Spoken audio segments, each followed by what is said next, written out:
المؤمن بين الشكر والصبر.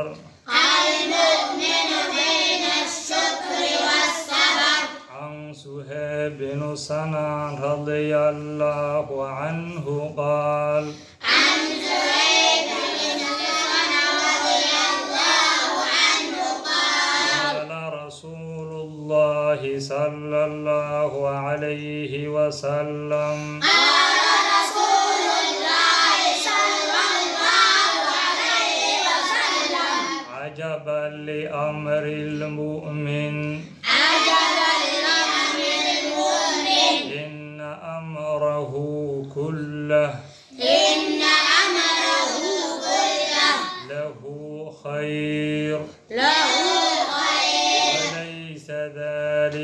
وليس ذلك لأحد إلا المؤمن. لأحد إلا المؤمن إن أصابته سراء شكر